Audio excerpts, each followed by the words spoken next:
By now, I'm assuming you and most other people have seen that video with the altercation between Dana White and his wife. And, you know, like many things in today's day and age, social issues, political issues, viral moments, it's very, very polarized. Different fighters have different opinions. The MMA media is chiming in with their opinion, and then various fans all across the internet are giving their opinions as well. For the most part, I see two major sort of points coming from both sides. On one side, I do typically see you should never hit a woman, and Dana White is a scumbag for doing this.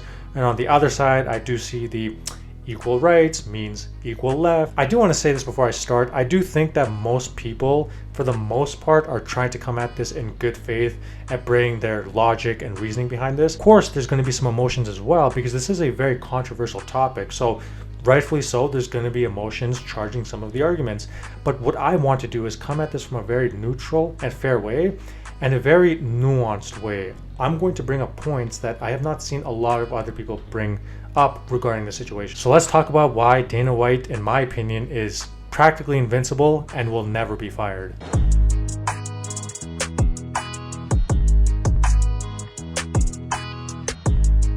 If you end up enjoying the video, hit the like button, subscribe for more content similar to this, and leave a comment below if you have any sort of comments about this entire situation. Firstly, do I think anything will happen to Dana White?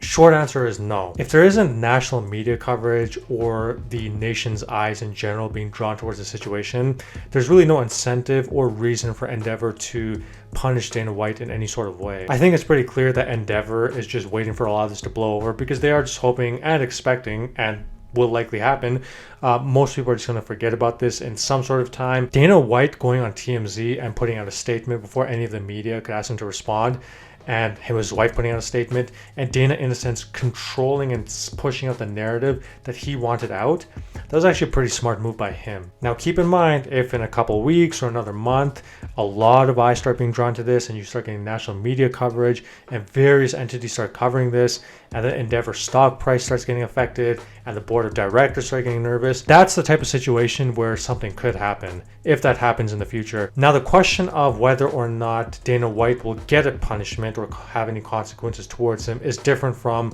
should anything happen towards him. If you're the president or public face of a billion-dollar company, you do have some sort of responsibility to keep a certain image of yourself, because you're representing the company, and Dana White in this case is representing MMA in general. The reality is that being the president of a billion-dollar company does have drawbacks, like the risk of having public perception affecting your career and livelihood. Now, keep in mind, there's pros and cons of being in Dana White's position. First of all, the pros are that you're the president of a billion-dollar company, you're very wealthy, you get to do a job that most people would dream of doing, you get access to things in life that 99% of people will never have access to. But with that comes the drawbacks, like if you do something like this, you do deserve to get more public scrutiny as well, because you are the public image of a billion-dollar company. So I would not be against Dana White getting some sort of consequences handed down to him, but let me just be clear about this as well.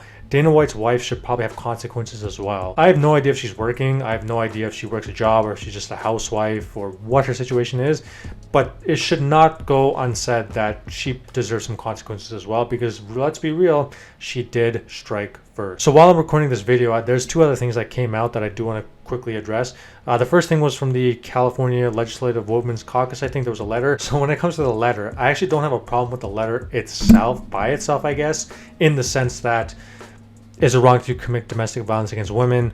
Yes, of course. You know, they stand with women, they have a concern about women's violence. That's all fine. I don't have a problem with that.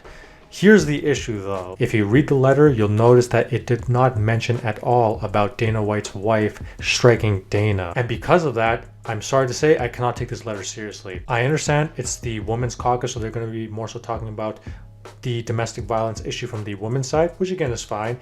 However, when we're talking about domestic violence, I feel that if they do not bring up Dana White's wife striking Dana, the issue is that I feel that's something that enables, you know, society-wide domestic violence against men where we don't take it seriously. If you're going to make a letter on domestic violence, sure, point out what Dana said about domestic violence in the past.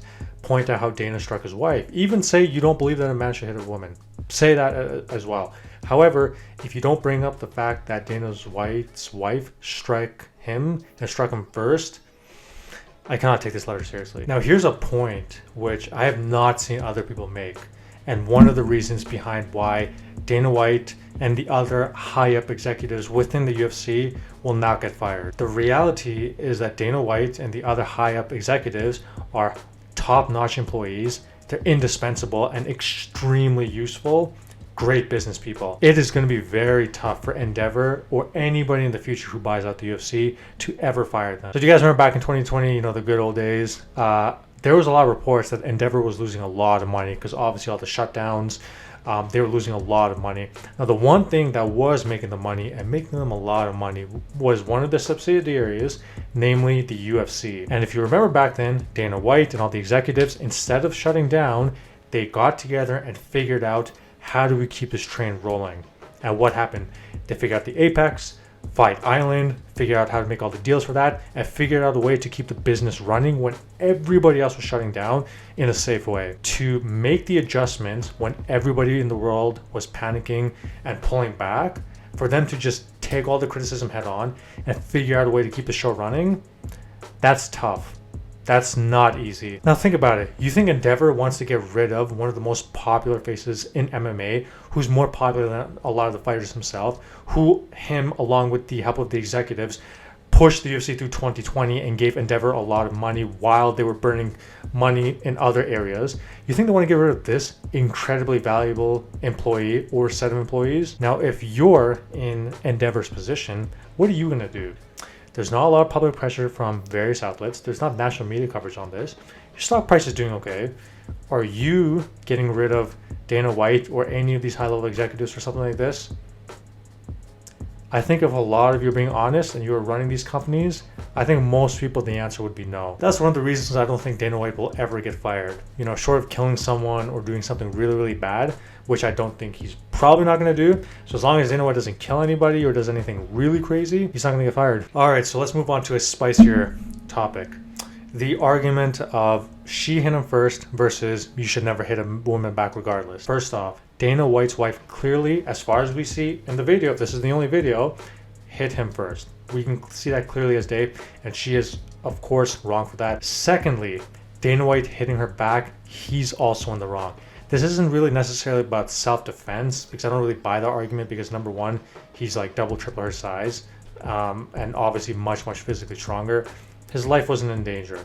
Him hitting her was obviously wrong, and from what I can see in the video and what other people are saying, he did go for like a second hit. So he's obviously wrong, and two wrongs don't make a right. He was obviously not in danger. So she obviously hit him first. She's wrong. And Dana White for hitting her back, he didn't probably need to do that. He could restrain her, but he's wrong as well. Now, I'm about to say a point which I have not seen a lot of other people say. Please listen carefully what I have to say, and this is just my opinion. I cannot confirm this. I do not have any hard proof of this. Just my opinion, okay? Opinion. I think that Dana White and his wife have both done this to each other before. Why do I say this? Firstly, if you look at his wife, the way she confidently just hit him, there was no hesitation in that. She just confidently slapped him. Tells me she's probably done that before. Dana White's response, where he just, in a reflex, no hesitation, hit her right back. He's probably done that before as well. And also, I'm not an expert in domestic violence, so I don't want to say this for sure. I could be 100% wrong, and if I am, please point it out. I doubt that Dana White's wife is probably a victim of abuse, because just the way that she hit him, how confidently she hit him without any hesitation. My understanding is if someone's a constant victim of domestic violence, they usually don't hit their perpetrator back or the source of their violence back like that. But I could be wrong, just my speculation. Just as a side note, Dana White's mom did release a book like way back in the day, if anybody remembers, and she talked about how much of a scumbag Dana White pretty much was. She did mention one other thing in the book, which makes me wonder if how true it might actually be, where she mentioned that Dana White's wife actually gave him a black eye at one point. Now, is it true? No idea. It's just her words. I don't know if it's true. Obviously, Dana's never came out and said it's true. But, based on the video, how confidently she slapped Dana, possible. I don't know for sure, but possible. Anyways, that's the video for today. I hope you enjoyed it. And yeah, like the video if you liked it. Subscribe for more content similar to this. Check out my channel for all the other amazing videos I have. And leave a comment in the comment section down below again if you have any thoughts. Catch you guys later. Peace.